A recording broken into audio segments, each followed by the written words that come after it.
Shalom, shalom, shalom. Oh, yes, it's working now. All praises be to the Most High. Let's go.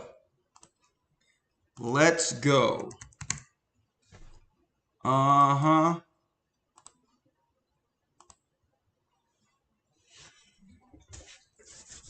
Come on in before I segue into Patreon. Blessings.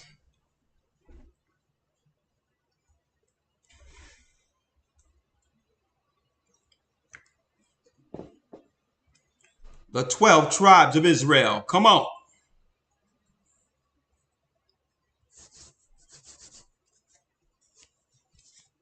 There it is. Thank you, AC. We went through the Euphrates. I'm about to get a book. 1 second.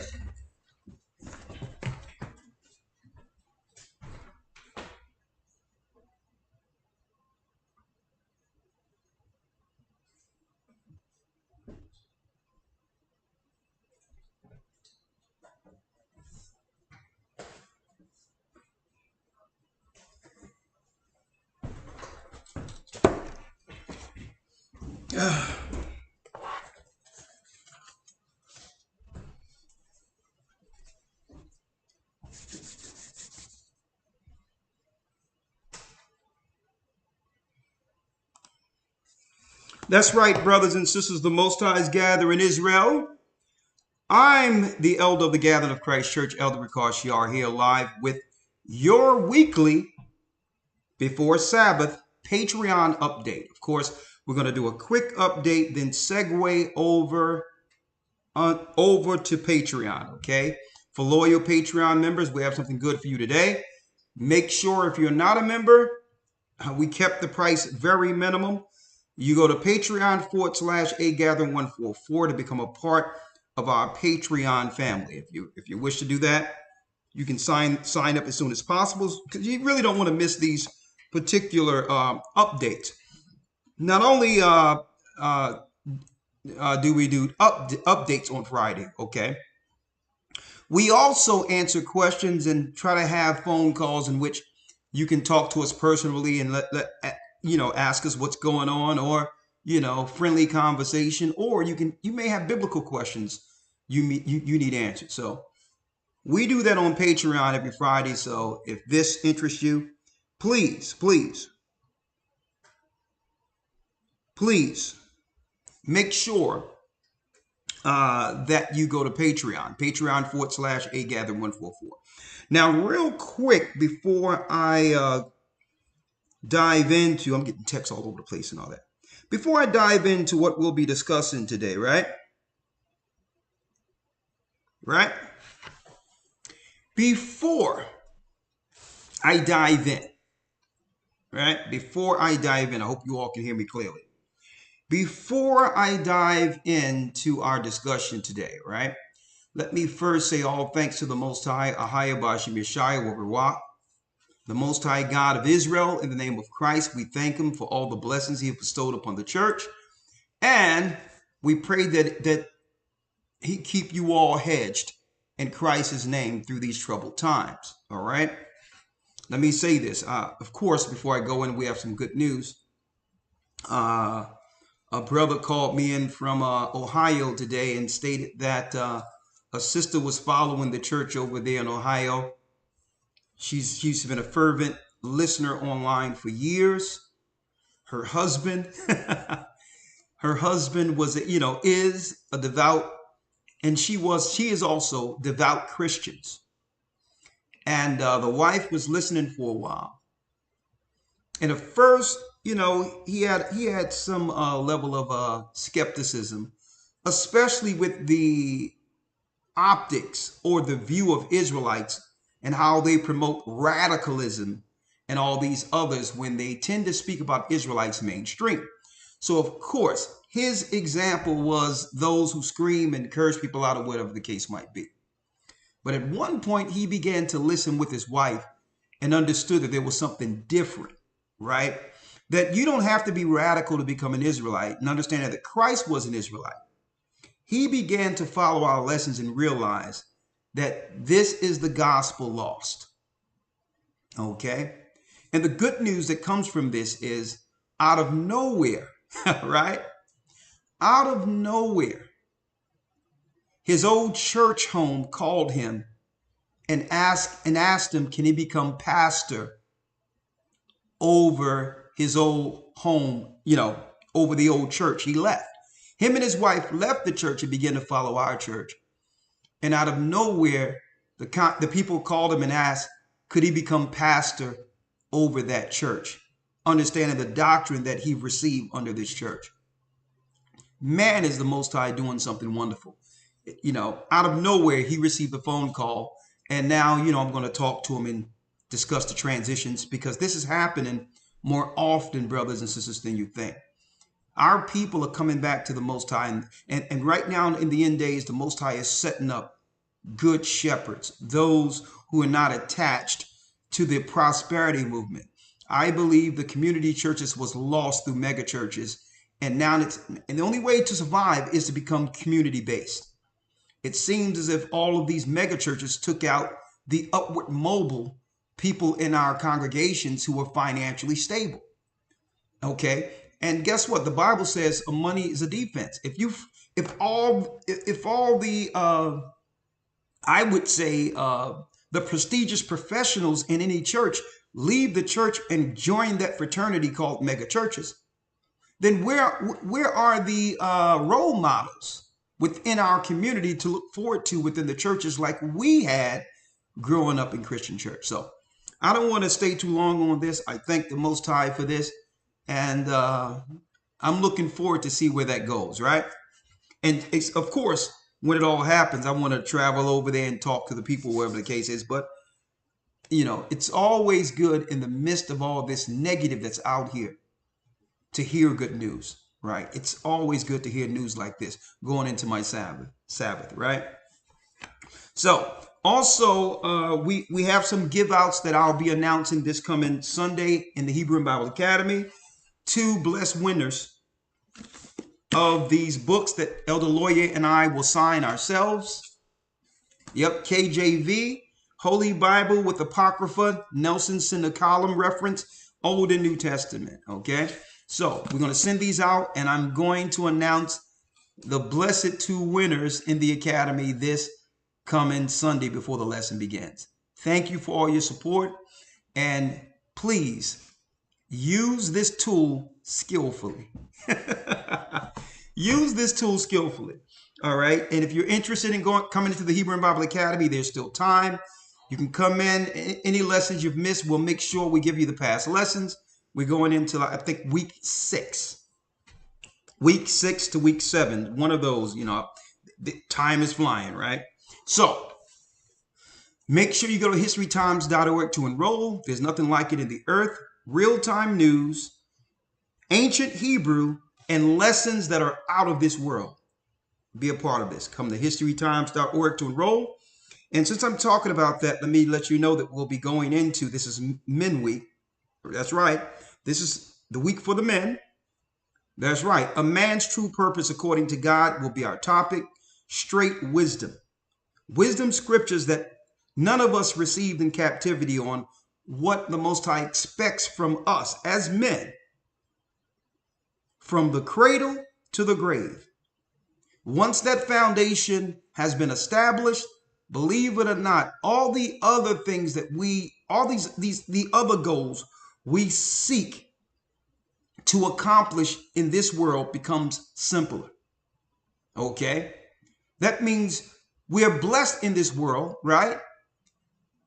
But yet we use what's in this world, but what? But it's not consumed by it. The Most High, when you build that foundation right, the Most High puts exactly what's needed on the path. Therefore, there's no chasing anything, believing that, okay, let me do this first, then I'll go serve the Most High at the end of our lives. That's not how our forefathers did it. There's a way to build your foundation simultaneously while getting what you need in this world for your family. Okay?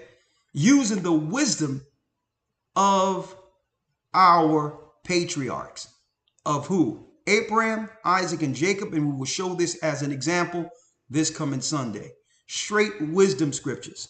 Okay, people go into the 48 laws of power and all that, and guess what? A lot of that ecclesiastical type of information comes from the Bible outside of the negative deceit. Suppose you had that same wisdom on the next level. Well, brothers, we're going to give it to you this Sunday. And then next week, week 7, will be the women week. It'll be for the women. Okay. Men week this week, the sisters week next week, right? It's going to be a great, great academy. Focusing on what? Spiritual growth. We're going to also have a lesson on fasting and praying, how to connect. How did the disciples connect? Christ. How did the prophets connect? Okay. What was the connection on the local level when it comes to Israelites who weren't prophets? That and more. How to fast and pray will be a key component, a key lesson in this particular academy. And I hope you all are a part of it. Okay. Go to historytimes.org to enroll. Now, let me show you what we'll be diving into on Patreon, right? And I'm going to open up the calls, 515-605-9327. No soon as I segue over to Patreon. And this is what we'll be diving into, right? 1 second.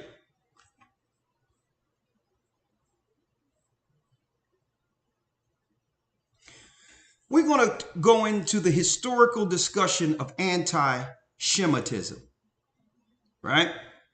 Anti-Shemitism. Now, the reason why I framed it anti-Shemitism, because being a Semite or from Shem, right? A Semite is really a mispronunciation or mispronouncing Shem. They're saying Sem instead of Shem, which means it denotes one from the lineage of Noah's son, Shem. So when we hear anti-Semites in our community or within the United States or the world abroad, usually it's a definition of being what? Showing some level of hate towards European Jewish people, right? Now, I can't speak to how they define what anti-Semitism is, okay? But I do invite them on, their rabbis or their teachers, whether you be a Messianic Jew or an Orthodox Jew, you're more than welcome to come in and explain your understanding or definition of what that is, you know, if it's outside of what we're claiming anti-Semitism is, okay? You have one definition, but we're looking at it as not strictly through someone's religion, but from the lineages of Shem, okay? Semite, Shemite. Arabs are what?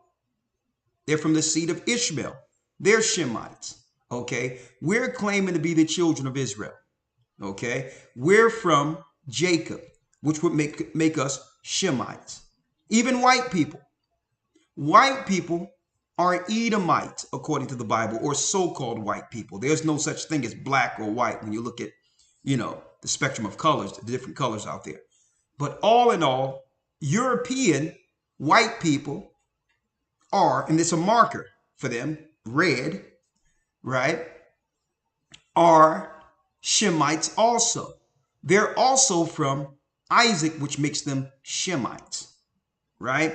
But when we hear the term anti-Semite, right, we usually think of Jewish people. And okay, they framed it. That's what it is. I don't deny their view of what that particular word means to them. Okay, I'm not downplaying that. It's what they use. But here's the issue that we have before I go into what we'll be talking about. It seemed to be a conflict or some level of confusion when it comes to when someone is actually violating under those terms, right? Seems to be a conflict. Like, what is it? Is it political? Is it religious? Like, if I disagree with your political views, does that make me anti-Semitic? Right? If I believe that you're doing something unjust, if I believe that someone who may be of your ethnicity is doing something wrong and I call you out for it, is that allowed? I'm just asking questions, right? And if not, why is there preferential treatment there in comparison to any other people in the earth, where there's good and bad in all people? I can't in good faith believe that everyone of any ethnicity is good, right? Or any religion is good, right? Because there's nothing to stop someone from harming others and then hide behind their people and say, don't attack me because you are showing hate. Well, how do we distinguish if everyone is covered politically as a group? So I believe we need to tear down all these lines, be it racism, anti-Semitism, and all these other isms, and put that to the side and judge each person off of their own what? Individual merit. Therefore, an evil person cannot hide behind another person or another group. Okay? I'm just going to put that out there. That's my my quick monologue, if you will. Right? But I'm going to leave that there, right? And the conflict is we don't know if it's religious or political. In Christian church, I was told to support Israel or the Jewish people based on them being the characters or the people written in the Bible, and automatically those people should garner sympathy or support as God's people. That was the theology. That's what I was taught. Okay. Now, I find with my own historical studies that theologically, that doesn't line up with what the Bible says or what I believe. Okay. Now, they have the right to believe that if they would like to. If they would like to discuss it in more detail, I'm more than happy to open up our platform here to come to some level of consensus. I have no issue in a country where there's freedom of religion with someone claiming to be anything or anybody they would like to be. Okay. But still, we should have the discussion, because why? If you're coming into the Christian church and saying we should support a people, right? That we should support a people because they are the characters or the people of the Bible. Now we're going into theology now. That means we're going into preferential treatment. That means we're looking at other people above our own interest. Okay. And if that's the case, I'm willing to have that conversation. And if it's true, I'm willing to follow suit. But I find that theological point of claiming that one people are the people that we see today, I find that's just a religious discussion. And it's being conflicted with the religious discussion and the political discussion. It's intertwining and confusing. Right? Right? So here it is. I agree. Listen to what I agree with. I agree with anyone trying to make a claim or stating that there are certain type of people. You have the right to do that. Okay. But we have the right to not view you that way if it's against our theology religiously. Okay. And it seems conflicting the two has caused an air of confusion out there concerning how do we exactly come to a consensus, right? How do we come to a consensus without offending? When it's the religious thing, the political thing, right? But I digress. Maybe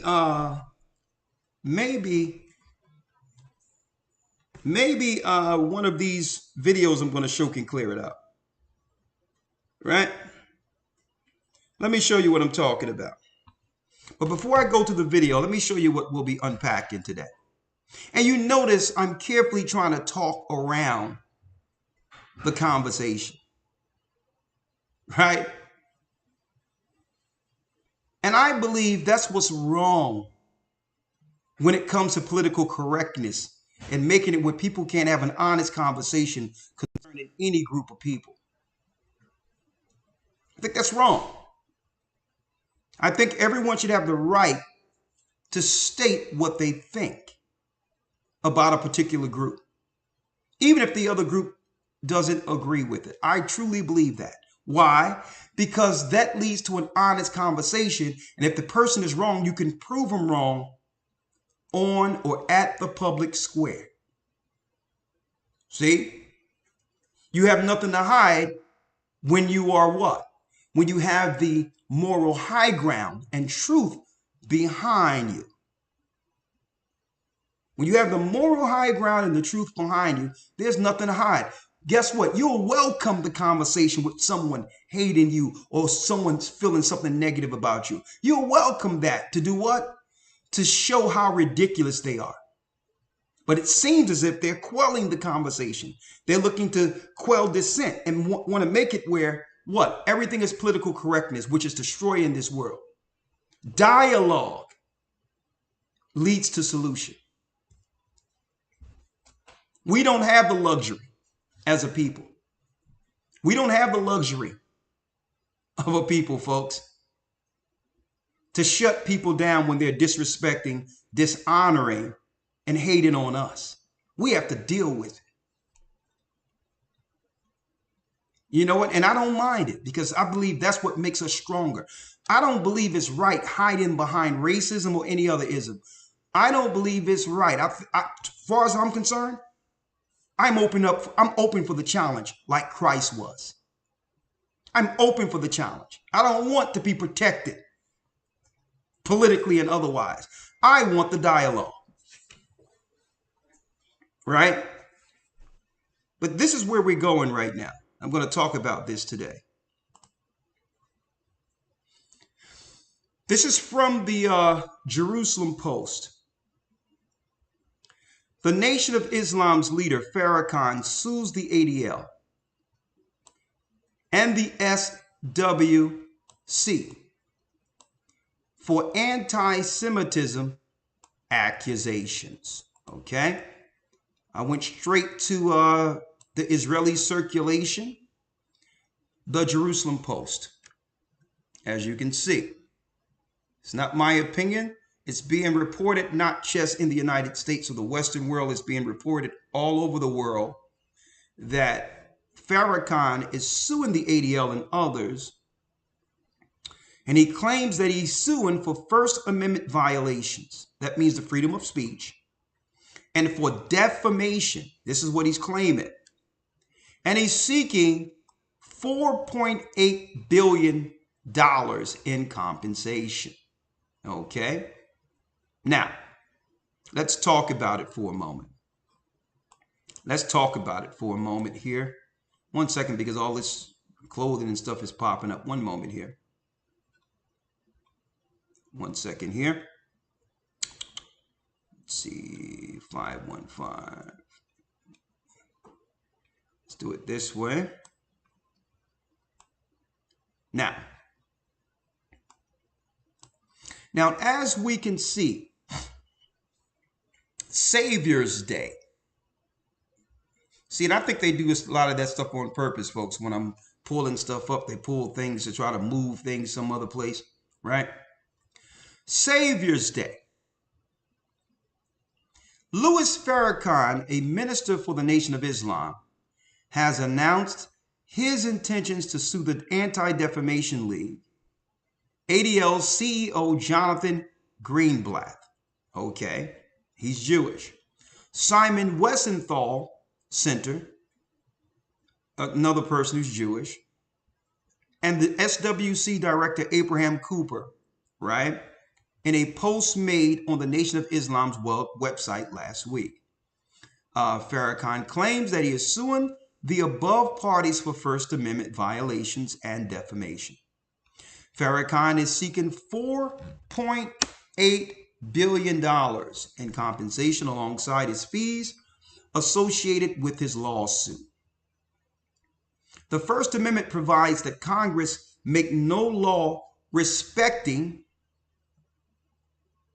let me see here 1 second, it just jumped all over the place. Let me see. Yeah. It says, let me go down here.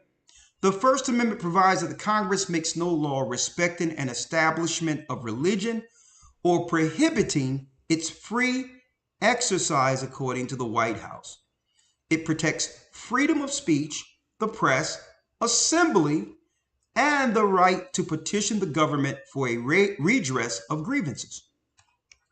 The website claims that for over 40 years, the defendants have falsely labeled Minister Farrakhan and the Nation of Islam anti-Semites, and as anti-Semitic because of a difference in theological viewpoints, and for his pointing out misbehavior of some members of the Jewish community, among other things, right?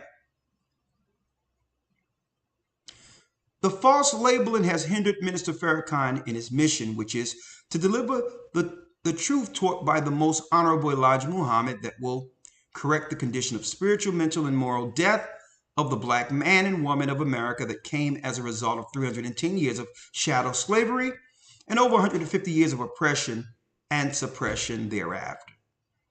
Now, that's open for debate and discussion also. That was Elijah Muhammad views, but I don't believe that this is the religion that will save the black man.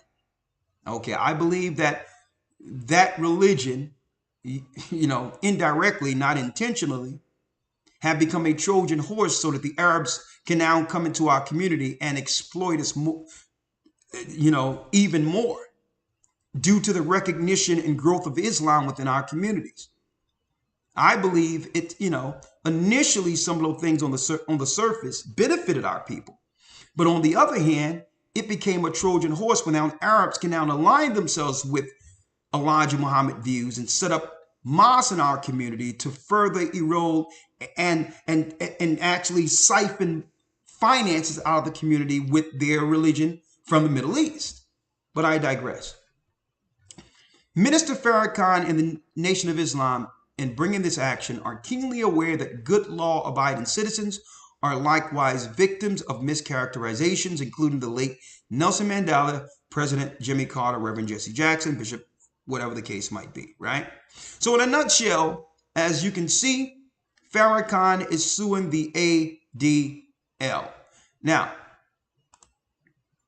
what is my opinion on that? I think he has the right to do so, okay? Because he made a distinction when it came to those that he felt who was, that I believe as an American, he have a right, he has a right of freedom of speech.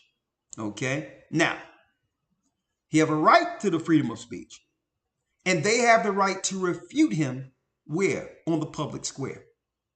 Okay. And that's the beauty of what they call America. Okay. If someone is saying something wrong, you have the right, to redress. You have the right to actually bring your cause to prove what someone is saying is incorrect. Now, on that part, he has the right to at least seek some level of justice. Okay.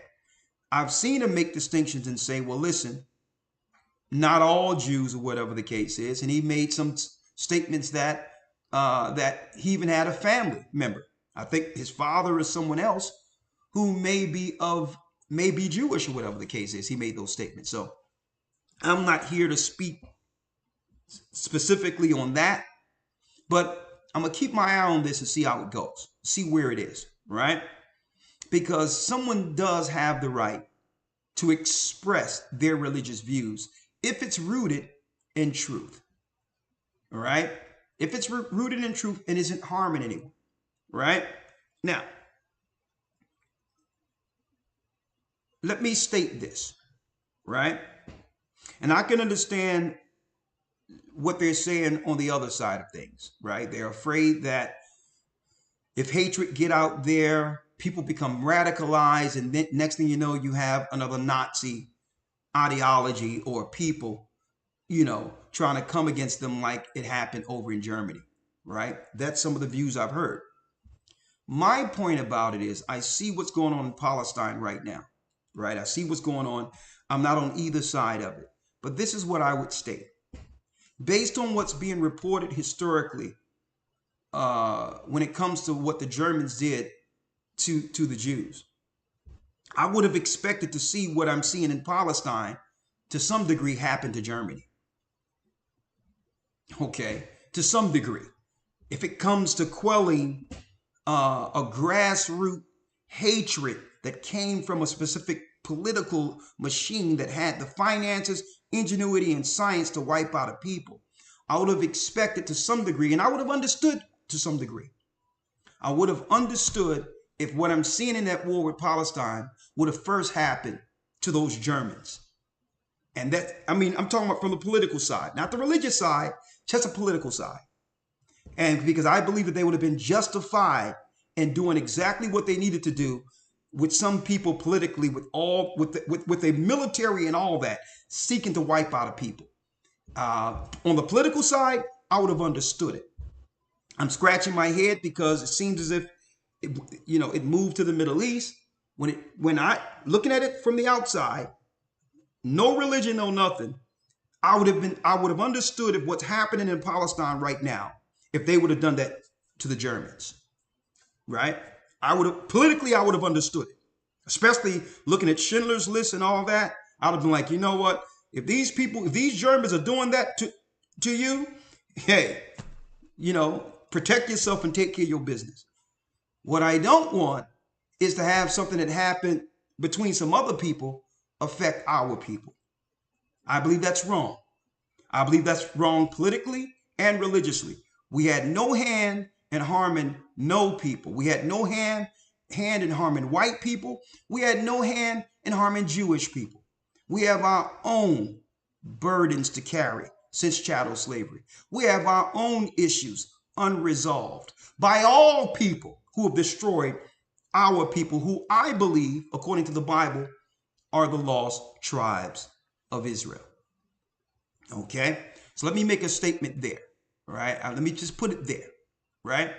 Now, the anti-Semitism question came up and was posed to Malcolm around, in the early 60s, right? And I want to see how Malcolm handled this question concerning, is he an anti-Semite? Fair use.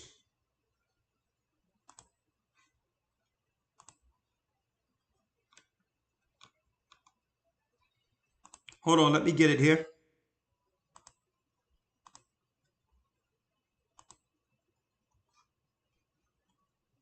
One second.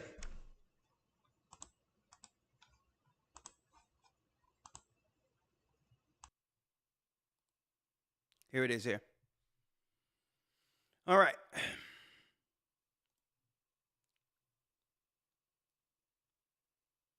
The Bible.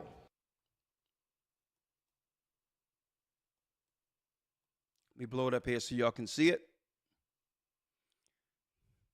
The late Malcolm X from the Philadelphia Archives. He was on radio right here in Philadelphia, right? Are you anti-Semitic? Anti-Semitic? You've many of the things that I've read about you, and you've made a mention a couple of times about the Jews and everything, and I'm wondering if you are personally anti-Semitic. No. How can I be anti-Semitic when the Arabs are half the Muslim world is Semitic? If I was anti-Semitic, I'd be anti-Arab and anti-everything else. No, I think that in this country, there's one mistake that the Jews make.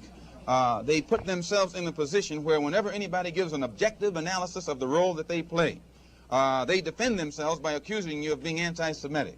And a Negro is not anti-Semitic when he says that the man who's exploiting him in his community is white, because it is a white man who owns all the stores. Now, is it an accident that these whites who own these stores are Jewish? If it's an accident, then the fact that he says the Jew on the corner is exploiting me isn't an anti-Semitic statement. It's just more descriptive of the man who's exploiting him. Now, that was Malcolm's take on it, right? So he was asked a question and he stated, well, listen, I'm under an Arab religion, and they're Shemites, so I can't be anti-Semitic because they are from Shem also, right? And that what he's saying is if someone is exploiting our people, we should be able to point it out without the name calling. And from that perspective, I understand it. If some people are exploiting our people or harming our people, the conversation should be had without us hiding behind and, hiding behind what I would call a political correct word.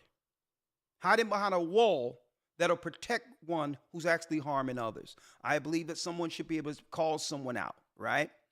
Again, should never be violence or seeking to harm anyone individually. But if someone is harming your people, you should be able to state, okay, you're harming my people, all right? Now, that was Malcolm's take on it. Let's hear that once more. Let's hear it again. I'm going to let it play all the way through.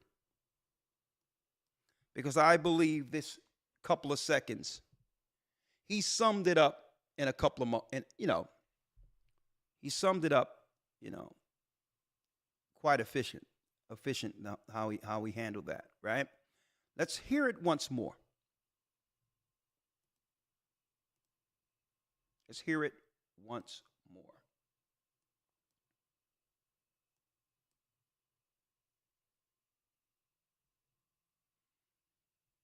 One second. Are you anti-Semitic? Anti-Semitic? You've many of the things that I've read about you, and you've made a mention a couple of times about the Jews and everything, and I'm wondering if you are personally anti-Semitic. No. How can I be anti-Semitic when the Arabs are half the Muslim world is Semitic? If I was anti-Semitic, I'd be anti-Arab and anti-everything else. No, I think that in this country, there's one mistake that the Jews make. They put themselves in a position where whenever anybody gives an objective analysis of the role that they play, they defend themselves by accusing you of being anti-Semitic. And a Negro is not anti-Semitic when he says that the man who's exploiting him in his community is white, because it is a white man who owns all the stores. Now, is it an accident that these whites who own these stores are Jewish? If it's an accident, then the fact that he says the Jew on the corner is exploiting me isn't an anti-Semitic statement. It's just more descriptive of the man who's exploiting him. Now, this is where I have an issue, right? This is where I have an issue. Why? Because for almost for the last decade, right, I believe that there's some political steam behind making sure there's some type of restitution given to the children of Israel, in particular, the black man, Judah, in America, who actually helped build the country. Slave labor was paid nothing. At the same time, our families were separated. Our children were taken from us. And the only hope we had was in God, that one day that he would deliver us from such oppression as was done in ancient times when the Most High God delivered us out of the hands of Pharaoh. Seems as if the last 10 years, politically, our people have been speaking towards righteous retribution and saying, well, listen, we've helped all other people, even when it came to World War I, World War II, right? We know about the heroics of black men going into the concentration camps and saving Jewish people, right? I mean, I've seen that narrative. I've read that narrative of how our circumstances align when it comes to some level of oppression, when it comes to being oppressed by others, right? We've always gone hard for other people, sacrificing our own lives for other people. And for the last couple of years, what I'm hearing is our people are saying, well, no more our people going hard for black and brown people and all that. We're done with it. We're done with it.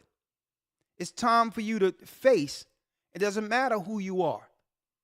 It's time to face the music. It's time to what? Own your hand in the oppression of God's people.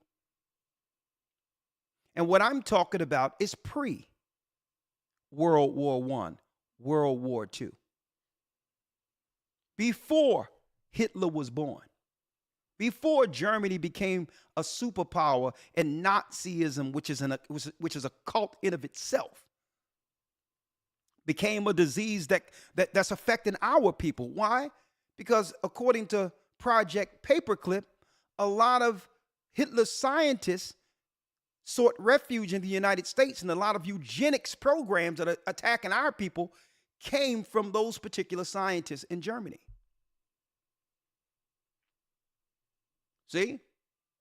So we've been ostracized, destroyed, dealt with wrongfully, while helping other people stay above us. Without any help. The only help we have is hope in our God that he would one day save us from this evil conspiracy to keep God's people from ever coming into our promise. And for the first time in Americans' history, our people are speaking the same thing and saying, well, listen, we're not down with this black or brown or yellow coalition. It's about the children of Israel, the lost tribes of Israel. And it's about time we have the conversation. And it's about time y'all start thinking about letting our people go. Do what's right, like Pharaoh did.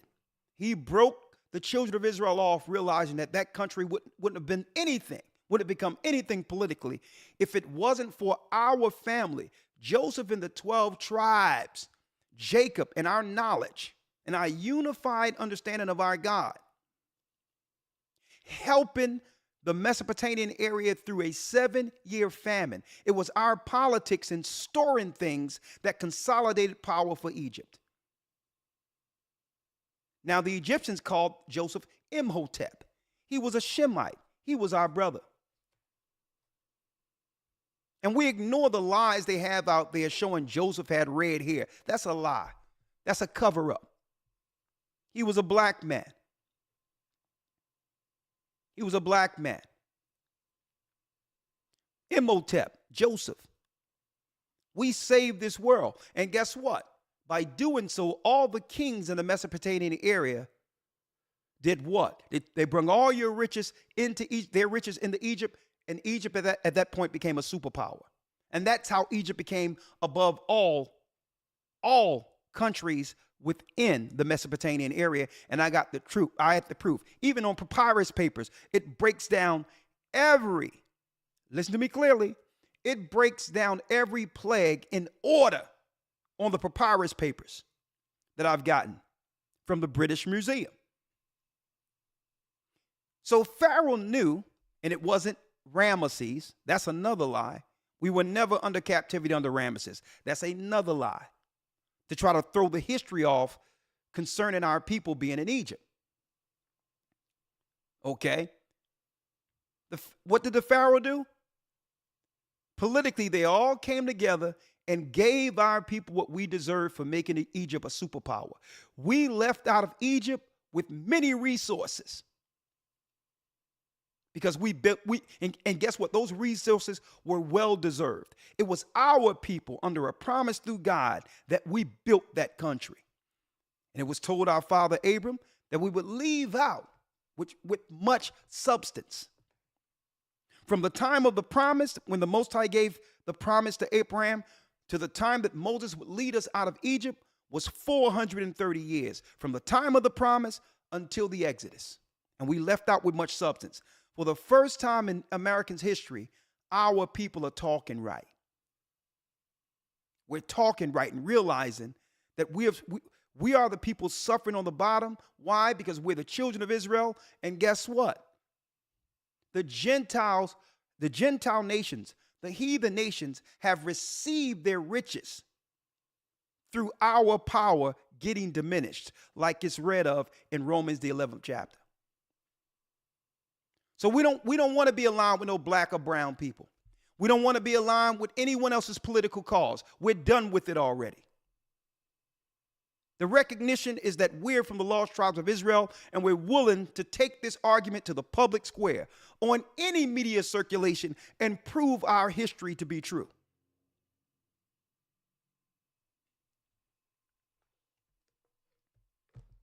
Here's a book right here.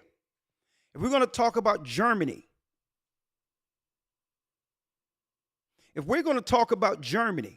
we need to set the record straight about Germany. Here's a rabbi right here. Rabbi Yair Davidi lives in Israel. And he breaks down the fact that the Edomite powers would spring out of Germany. That these Germans over there with that Nazi ideology were Edomites. The nemesis of our people, who would work with their science, eugenics, their false history to try to totally eradicate the name of Israel out of existence through your false historical records. You would circumvent our Christian churches, take over the Christian churches, and eventually do what? Speaking of the German satanic ideology,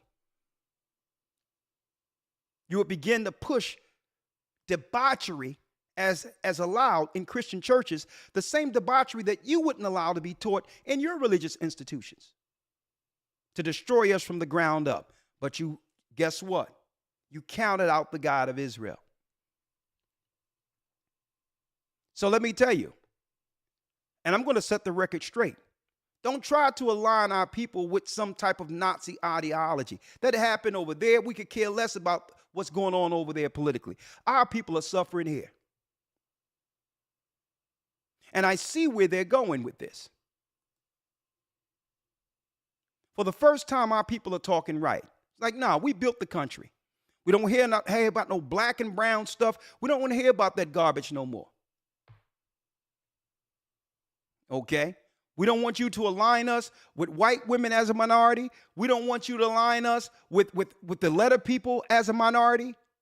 We don't want you to align us with East Indians or Asian people as black and brown people. We're tired of it already. No more political gymnastics. Tell the truth. And now what they're trying to do. They're trying to pull us into this argument as if we have a side with the conflict in the Middle East when our people are suffering here, not just in America, but throughout the earth. Africa has been turned into a third world country, which was once a paradise, an extension of our land, Israel, after we fled from you devils.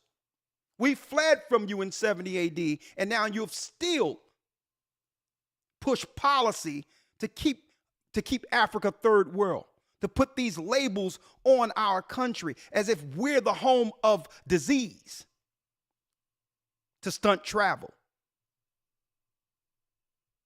See? To stunt international commerce and trade. If you can make the world believe that we're Ebola, that we're AIDS, that we're malaria, by doing so, you put a label that stunts us from ever having what? Upward mobility on an equal playing field when it comes to commerce. As if some disease can be isolated strategically only where our people live. And you claim that the diseases are killing everybody, and there's billions of people there that are surviving and living fine without anything happening to them, but you'll make us believe that those are the disease countries. We're tired of you labeling us a disease. When it's your ideology, your eugenics, that's the disease. And now they're trying to pull us into a conflict that doesn't belong to us. I'm sorry, you Patreonies. I just had to go right here because we're tired of it already. We're tired of it already. And now I'm reading something, and I like to read the news. Not the United States news is a joke. Okay, I don't even read the news here. all the propaganda here. I like to see the news internationally to understand how the world is viewing America from an outside perspective. And guess what? I like to hear those politics and those political views more so, because everything I hear in America is propaganda. The Jewish Star, November 3rd.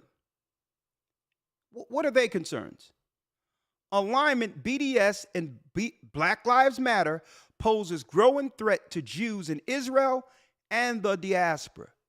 All of a sudden, our people is the threat they're claiming, as if we are a threat to them for existing, according to what I'm reading in some of these circulations, folks. And usually there is no open dialogue when it comes to these, I would say, when it comes to these views, when it comes to these assertions that our people are a threat. What makes us a threat according to the Jewish Star? Our people aren't harming Jewish people. Our people are suffering. And now they're using this organization that none of our people agree with. Okay? Black Lives Matter. Let me tell you personally, I hate the whole idea of it because it has nothing to do with me. It has nothing to do with me.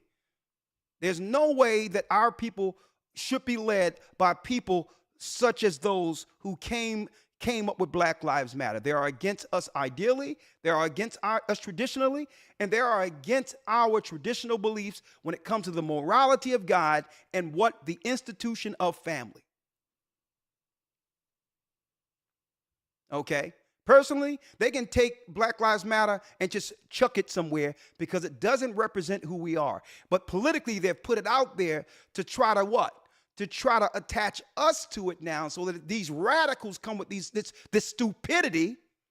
Automatically, our people are now between the crosshairs. So you see how they did this, folks?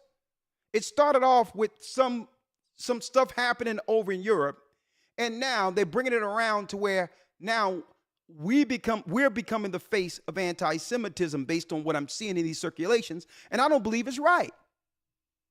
I believe a dialogue needs to be had and a distinction made that our people have nothing to do with Black Lives Matter. It's garbage. It has always been garbage. I've seen some white guys in a rural area holding signs talking about, I support Black Lives Matter. And I'm walking by, I'm like, man, take those signs down. Black Lives Matter. They sit there laughing. It's a political joke. Okay? And automatically it becomes a deflection. They're deflecting and redirecting people off of what we should be discussing. What of the children of Israel? The lost tribes of Israel? What of us? When are you going to make right with us? And this is why I'm going over this record today. White papers over in Patreon. The religion of Idumea and its relationship to early Judaism will be my discussion on Patreon today. And this is by Yigal Levin. So we're going to go into the Idumean foundation of early Judaism. So we can get the record straight here.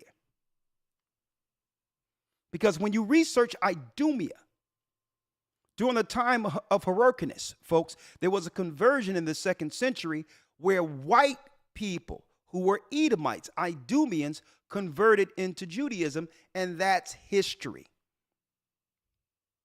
And under Herod, they rebuilt the temple, and at that point, instead of strictly black priests who were Levites and those of Judea, you had white people operating politically in the what? In the Sanhedrin and in the Pharisaical sect over our people, governing our people some 130 years later, by the time Christ would come on the scene, you had white people who are now politically and religiously in positions of power within Judea. See, I don't even want to talk about the Khazars because there's a lot of misdirection that goes into that, which were years later. This is the conversion we need to be talking about to set the record straight. And I welcome, like Hyrcanus, like our people during the Maccabees. Guess what? We converted white people into Judaism, okay, during the time of Hyrcanus. As long as they would put off their heathenism and their evil and follow Torah and live in the land, we had no problem with it. So again, that was a conversion 130 years before Christ came on the scene. And if that was good enough for our people then I'm going to say, well, listen, I have no problem with Europeans converting into whatever they would like to believe. But what we're not going to allow is the disrespect, not giving our people their due when it comes to being from the lost tribes of Israel. Okay? So we're going to talk about this. I'm going to read the whole thing. We're going to examine history and say, well, listen, it's time for some get right. 114 billion. 114 with a B. Was just given through the Biden administration to the state of Israel,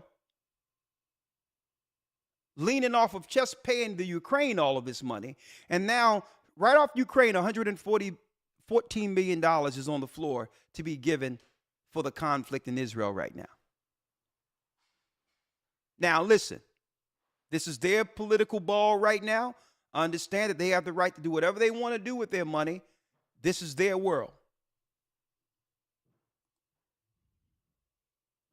But what about the daughters of Zion? I'm not even speaking about myself right now. There's no more staunch supporters of the Democrat Party than our sisters. There's not a more dedicated voting bloc in the United States than our sisters, for whatever reason politically, supporting the Democratic Party. And even if you don't do anything for us, listen, we're men. We'll find our way. We'll find our way. We're men. The Most High got us. But you would have thought that they would have took some of that money and at least made sure our sisters were okay. And no garbage about debt relief, college debt relief, and all this other. If you got 140 billion you can pull out of your orifices from nowhere for a war that just came up, according to CNN, which that narrative is in question. 114 million after giving all this money to the Ukraine. We're men. But look at this, folks. Here's a report, which is a darn shame. As of August 14, 2023, the disproportionate burden of evictions on black women. Twice as many sisters are getting put out of their houses and evicted out of their homes in comparison to white women.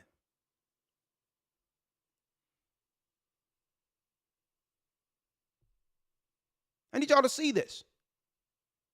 Our sisters support every group. Our sisters are behind, they want everyone to get it. They was there with the white women and made them a minority. They even say, okay, they're less lenient in judging the gay movement. Our sisters are there to support everyone, and they support their men too. That's not being publicized. Our sisters support everything, and at the end of the day, gets nothing. Daughters of Zion suffering. And I see what y'all done. I see what y'all done with y'all evil plan of feminism. It was satanic because you worked on the men first. You gave our sisters housing, you gave them money, subsidies, when really, guess what? You knew that if you didn't give them that they would be more what? Loyal and stay amongst their men. But you slowly but surely gave them all the caveats, making them believe that that would be there for them until infinity. And no soon as men and women are fed up with one another, and men started figuring out what's going on and said, you know what? We're cool. We're going to just serve our God, stay quiet, and work in silence. No sooner as we backed away from things, then you begin to pull the rug right from up under our sisters with no hope. I'm going to take your housing now. I'm going to take your money now. And now our sisters are left out there with what? They're left out into the ocean with no life raft. This was their plan, folks. Because if you destroy either side of the children of Israel, man or woman, you destroy all of Israel.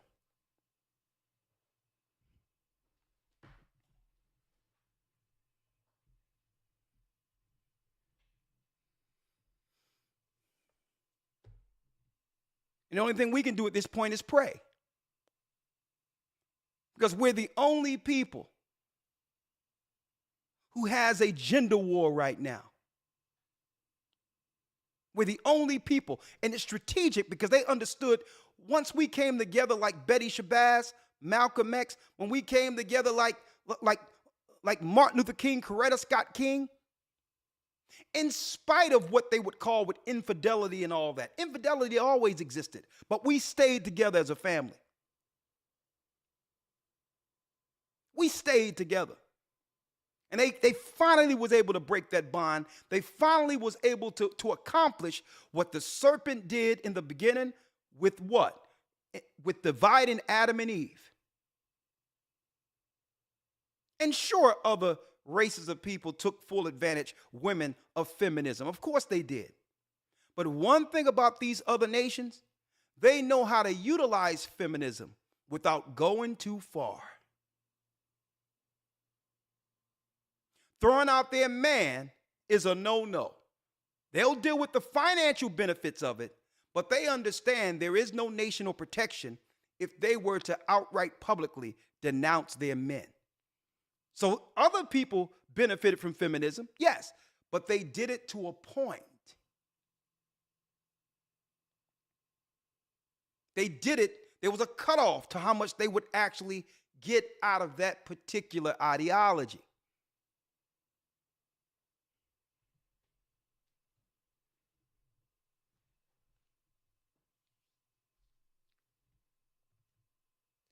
Someone says, Yakara to hell.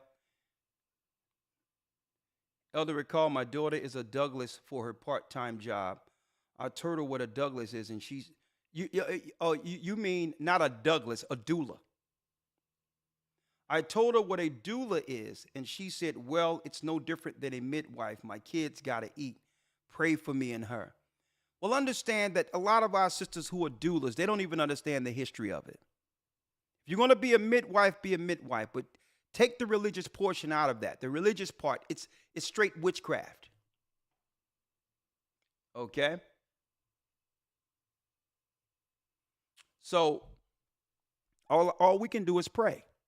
And do I agree with, our sisters going full board into feminism and all that? Well, no, I don't agree with it. But to some degree, I understand the Bible says give honor to the woman as the weaker vessel. I'm not going to excuse some of this behavior because a lot of them know what they're doing is wrong.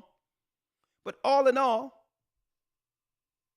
the Bible says give honor to them as a weaker vessel. They're easily led. They're easily swayed. They're easily swayed. I'm going to have that discussion because, hey, the reality is the fruit is sweet. Some just cannot resist taking a bite of the fruit. But here we are.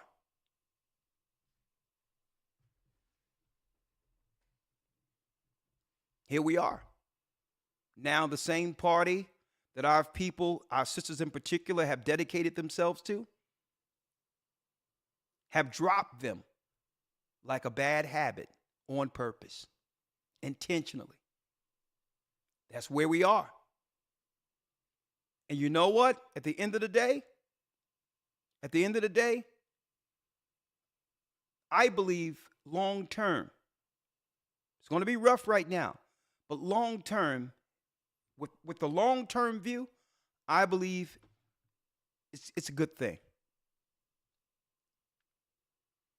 I believe it's a good thing. For once in a long time, for once since America's inception, it's going to take a humbled spirit before the Almighty, a contrite spirit that would take away the pride from men, from women, to say, you know what? I messed up. We got it wrong. Lord, forgive me. Accept me. Bring our family back together. It's what the world calls a necessary evil. I don't believe any evil is necessary. That's how they would call it. But I would call it a reckoning, a time of humility, a time to reflect and understand that, guess what? Nothing that's given in this world is for free. And I think that's what our sisters are going to realize. It was an exchange. What they gave our sisters was temporal enough to lure them away from their protection, their men, their family. Only long enough to move them so far that men would say, you know what? We good. And I'm checking out what they're doing now. They're opening up the borders now with all these other women who were raised to be traditional women under patriarchal lands and countries. They done swung the pendulum. First they went against the men. Now they're attacking the daughters of Zion. And now these women who were raised to be wives, living in a nuclear family all their lives, don't know any different. They're going to open up the borders. And these are the women that a lot of brothers are going to begin to cleave to. I'm not talking about people in the truth. I'm talking about in mass, in number. I see how it works. They did this in Jamaica. They did this in the UK. They've always done this with the East Indians and Asians. And the next thing you know, here it is.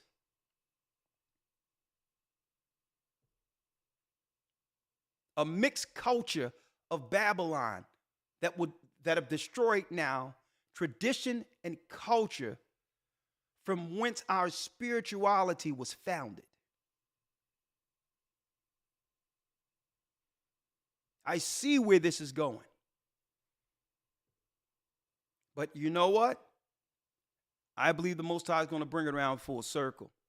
I believe it's a point where not only will the brothers, the sisters will repent, and they'll all come back together and say, you know what? We've forsaken the God of Israel. We apologize. We bit the fruit. For a short span of satisfaction, we've sacrificed the future of our legacy, our name as God's people. Lord, help us. Forgive us. And on top of helping us and forgive us, judge the enemy. Judge those who have socially engineered the men of Judah and the daughter of Zion apart. Judge them with a swift judgment. Judge them who have created diseases and all these others and have targeted our people with diseases. Judge them.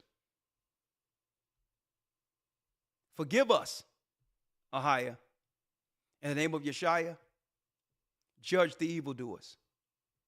And guess what? When the Most High judge, that's right, folks, the people who are attacking our people cannot hide behind the wall of political correctness. Name calling only work down here. With that, brothers and sisters, stay strong. Stay strong. It won't be long. Stay strong. And you know what? Hey, folks, you know what I'm working on, right? I'll be working on a campaign slogan with that candidacy music behind me, with the violins going do do do do do do do do. Yeah. I'm Elder Rick Harshaw, the Gathering of Christ Church, and yes, we need better jobs. We need this. We need that. And guess what? Guess what I'm going to show you the jobs are? Building our people with the music behind it. Right? And I'm going to talk in negative about all the politicians who've always destroyed our people. And at the end of it, it's going to be, vote Christ. Vote Christ. Because he's the only one. Our God, through Christ, is the only one who can actually deliver on a promise. And the promise is a promise of Abraham. Wait till y'all see this political campaign I'm going to put together. It's going to sound just like a real commercial. And at the end of it is, we're the children of Israel and we support this message. All right. Hold tight. Patreonies, I can only go on for about an hour, so come on over. We'll open up the calls for a minute. And then, a matter of fact, I can only go on for 30 minutes on Patreon today, so I'm going to read this article here on Patreon, open up the calls, and as soon as y'all come in, come on, Patreon.com/AGathering144. Let's talk about it. Bless you. And I can only go on for 30 minutes. I'm sorry. I mean, this update took up all my time. I'm sorry. But 30 minutes, call in Patreonies. I'll be waiting. Shalom. The Arabs and Africans told us at gunpoint to gather our wives and children, then sold us. In the belly of these great ships we traveled in fear. By the rivers of Babylon we found our brothers here.